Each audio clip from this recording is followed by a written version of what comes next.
नमस्कार। पिछली बार मैंने आपको अपने नए स्कूल में यानी सरकारी स्कूल में अपने दाखिले का किस्सा सुनाया था। वो स्कूल शुरू में तो मुझे अजीब सा लगा, क्योंकि कहाँ तो गुरु जी की पाठशाला एक कमरे की और कहाँ इतने सारे कमरे, कई मास्टर। तो थोड़ा अजीब अजीब सा लगता रहा कुछ दिन, लेकिन धीरे धीरे वहाँ मन लगने लगा। बहुत सारे दोस्त बन गए, जिनमें मैंने आपको बताया था कि वेद प्रकाश मेरा एक बहुत अच्छा दोस्त बन गया।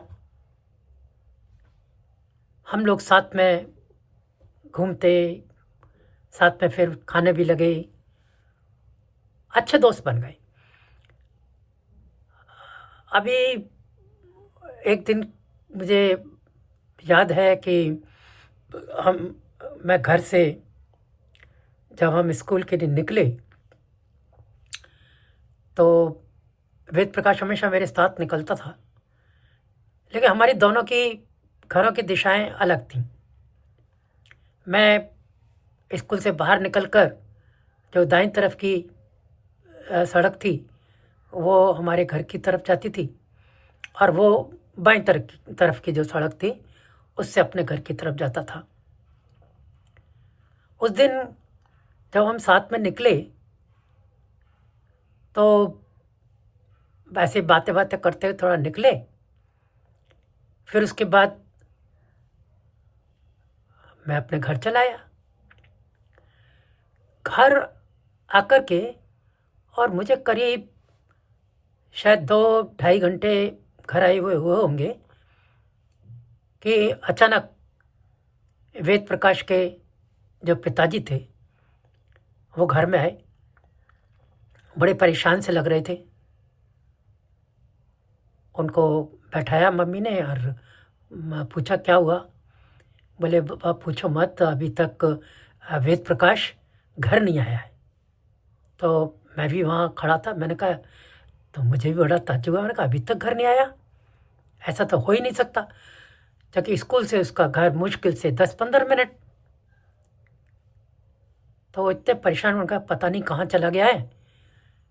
मैं सब जगह देख आया हूँ और स्कूल में भी जाकर के देख आया हूँ, कोई नहीं है स्कूल में।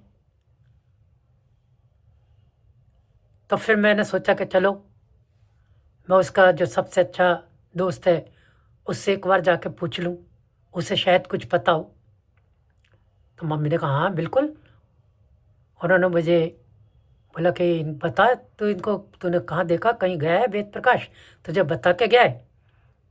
तो मैंने कहा कि बिल्कुल नहीं, हम तो रोज़ाना साथ में निकलते हैं, उसने तो मुझे कुछ भी नहीं कहा।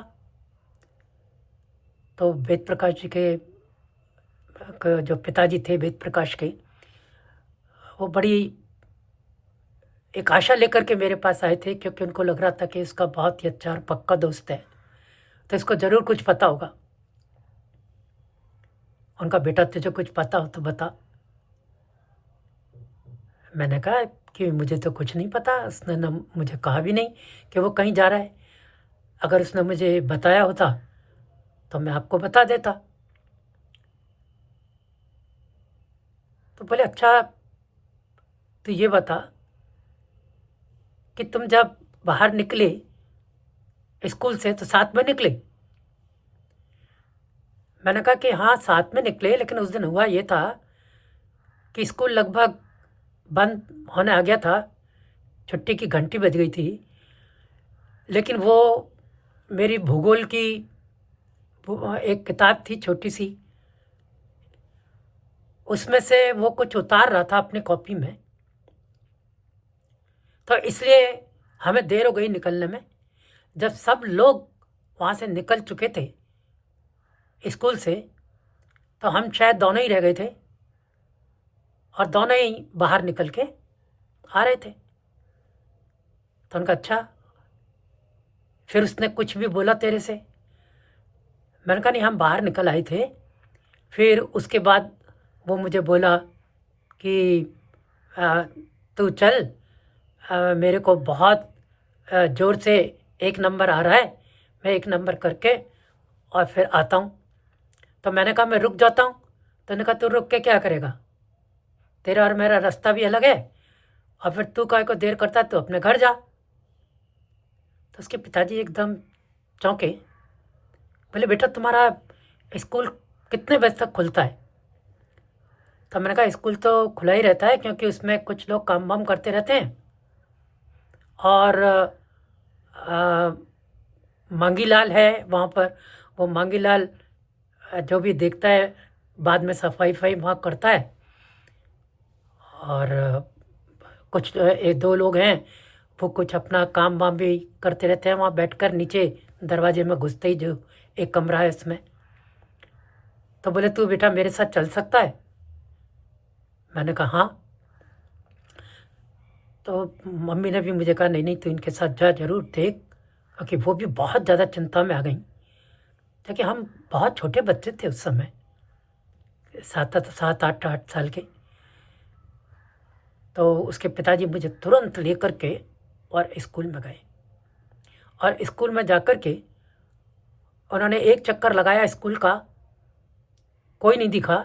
तो फिर उन्होंने मुझसे सीधा ये पूछा कि बेटा तुम्हारा शौचालय कहाँ है। तो मैं उनको ऊपर ले गया। आपको मैंने बताया था कि थोड़ी कुछ सीढ़ियाँ चढ़ के सामने छत थी, उस छत के जो दोनों ओर शौचालय बने हुए थे। उन्होंने वहाँ जाकर के दोनों शौचालय में, पहले शौचालय पर उन्होंने कुछ खटखट की, कुछ नहीं। फिर उन्होंने दूसरे जो शौचालय था उसमें भी कुछ खटखट किया, और फिर उन्होंने जोर से उसका आवाज़ लगाना शुरू कर दिया, वेद वेद कहाँ है तू। तो अंदर से जो दूसरा वाला था उसमें से आवाज़ आई कि आ गई क्या पिताजी, मैं यहाँ अंदर बंद हूँ, पता नहीं मुझे कौन अंदर बंद करके चला गया, बाहर से लगा गया है किवाड़। उन्होंने तुरंत दरवाज़ा खोला, और अंदर मैं भी उनके पीछे पीछे था। वो घुटनों में सिर दिए हुए वो वहाँ पर बेचारा बच्चा बैठा हुआ था। अब समस्या ये थी कि उसको उन्होंने तुरंत ये देखा कि ये बच्चा अंदर बंद कैसे हो गया, बाहर से किसने कुंडा लगा दिया, कोई है भी नहीं। तो उन्होंने पहले तो क्या काम किया कि इसको तुरंत लिया, अपनी गोदी में लिया, और गोदी में लेकर के वो तुरंत नीचे आए। वो रोए जा रहा था, उसकी सांस फूली हुई थी, क्योंकि वो छोटे छोटे से वो शौचालय थे, उनमें बैठने तक की ढंग से जगह नहीं हुआ करती थी, ना बहुत साफ हुआ करते थे। और वो नीचे आकर के उन्होंने वो जहाँ पर नल लगे हुए थे वहाँ उसका खूब मुंह धोया, उसके खूब झपके लगाए उसके चेहरे पर, वो बस्ता उसका उसने अपना नीचे रख दिया। और मैं भी बहुत ही ज़्यादा खुश था कि वो मिल गया है। और जैसे ही वो उन्होंने उसको उसका मुंह वूह धो करके उसके नीचे खड़ा किया, तो मुझे अब तक याद है वो रोता, तब भी रोते चला जा रहा था, और मैंने जा कर के उसको अपने गले से लगा लिया। मैं भी रोया। और फिर वो उसके पिताजी वहाँ खड़े होकर के चिल्लाने लगे, उनका ये किसने बंद कर दिया मेरे बच्चे को। तो इतने में वो जो दोनों जो कर्मचारी वहाँ पे शायद जो काम करते थे कुछ लिखा पढ़ी का स्कूल का, वो भी बाहर निकल के आ गए। उन्हें जब सारी बात पता लगी तो उनको भी वो लगा कि ये बच्चा इतना बंद रहा है। तो एक ही आदमी था जो वहाँ साफ सफाई किया करता था, मांगी, इत्तेफाक से वहाँ मांगी भी आ गया। मांगी से उन्होंने पूछा, बहुत गुस्से में थे उसके पिताजी, उनका तुमने इसको बाहर से लगा दिया, दरवाजा बंद कर दिया, और मेरा बच्चा है अंदर, अगर इसको कुछ हो जाता तो तुम्हारा तो कुछ नहीं जाता। तो मांगी बोला कि साहब मैं तो जो है देख लेता हूँ, और कोई नहीं होता है, कोई आवाज़ वाज नहीं आती है तो मैं बंद कर देता हूँ बाहर से, मुझे क्या पता था कि भैया अंदर बंद हो गए। अब वो भी बहुत परेशान हो गया। वेद के पिताजी ने कहा मैं तुझे छोड़ूंगा नहीं, तेरी शिकायत करूंगा मैं लिख करके। वो बेचारा बहुत परेशान हो गया, माफ़ी वाफ़ी मांगता रहा। फिर मुझे याद है कि वो जो कर्मचारी थे उन्होंने कहा कि साहब आप अगर लिख करके दे दो कि इसने ये किया है तो इसको तो हम इस स्कूल में रहने नहीं देंगे। लेकिन चूंकि वो बच्चा मिल गया था, इससे उसके वेद के पिताजी ने लिखित में कोई शिकायत नहीं करी। और बाद में जब उसने ये देखा मांगी ने कि इन्होंने कोई शिकायत नहीं की है, तो वो बेचारा, वो भी गरीब आदमी था, स्कूल में चपरासी की या साफ़ सफाई का काम किया करता था। वो उनके सामने हाथ जोड़कर खड़ा हो गया, बोले साहब अब मैं आगे से ये देख लूँगा, आवाज़ लगा लिया करूँगा और खोल के भी देख लिया करूँगा कि कोई बच्चा है या नहीं है, उसी के बाद मैं शौचालय बंद करा करूँगा। बहुत अच्छा लगा, उनको भी संतोष हुआ और वो वेद को भी तब तक उसको थोड़ा सा ढाढ़स बंध गया था। उसके पिताजी उसके पास खड़े थे, वो बाहर आ चुका था। फिर हम साथ में ही बाहर निकले और निकलने के बाद एक बार फिर से हमें बहुत ऐसा लगा कि पता नहीं क्या हो गया है, ये बिछड़ा हुआ दोस्त है, इसको पता नहीं क्या हो जाता। हम फिर से, मुझे याद है कि हम एक बार फिर से गले मिले और मैं घर आया। घर आकर के जब मैंने मम्मी को ये बताया कि वेद मिल गया है, तो उन्होंने पूछा कहाँ मिला, और मैंने उनको वो पूरी की पूरी स्टोरी सुनाई। तो उनको भी बड़ा बुरा भी लगा कि बच्चे को इतने घंटे वहाँ शौचालय में बंद रहना पड़ा, लेकिन इस बात का संतोष भी था कि वो मिल गया था। वो भी खुश हुई, उन्होंने मुझे बोला उन्होंने कुछ पैसे मुझे दिए, अब याद नहीं उस समय कितने पैसे दिए होंगे। अब मुझे कहा मैंने ना अपने भगवान से प्रसाद बोला है कि अगर वेद मिल जाएगा तो मैं आपको प्रसाद लगाऊंगी, तू जा। और वो जो रेवाड़ी वाला है, वहाँ पर एक रेवाड़ी वाला था, उसकी बर्फ़ी, ओह क्या स्वाद बर्फ़ी थी। अब आपसे बात कर रहा हूँ तो स्वाद जवान में घुला चला जा रहा है। बहुत ही नामी उसकी दुकान थी। तो मुझे उन्होंने भगाया, मैं भी पैसे लेकर तुरंत भागा। क्यों भागा अब आपको सच सच बताता हूँ। खैर अपने दोस्त के मिलने की खुशी तो थी ही, लेकिन मुझे पता था कि बर्फ़ी का भोग लगेगा, तो आखिर ये बर्फ़ी मुझे भी तो मिलने वाली है।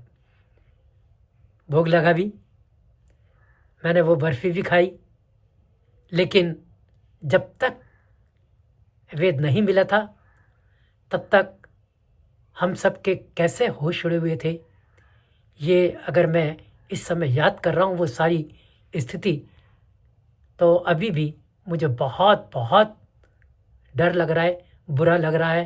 क्योंकि मैं कभी सोचता था कि कभी उसकी जगह मैं होता तो क्या होता।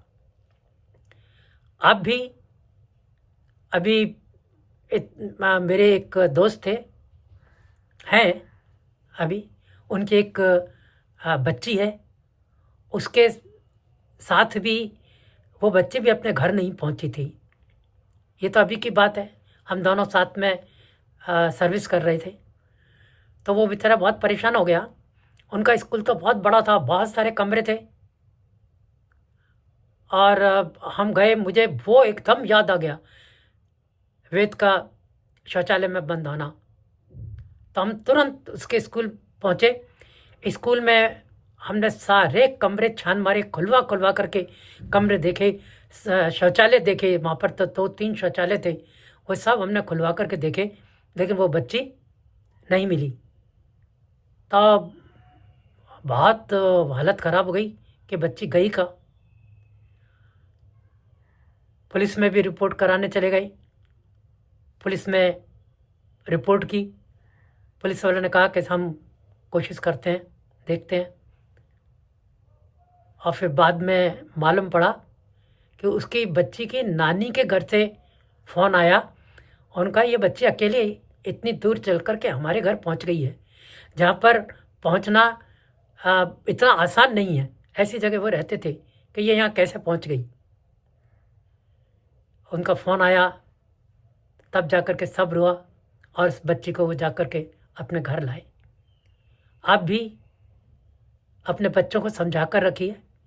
बहुत छोटे बच्चे होते हैं कि वो देख लें, और विशेषकर तब जब स्कूल खाली हो रहा हो, कि वो कहीं बंद ना हो जाएं, क्योंकि एक बार बाहर से स्कूल में अगर ताला लग गया, ये तो अच्छा था कि हमारे छोटे स्कूल में बाहर से ताला वाला नहीं लगता था।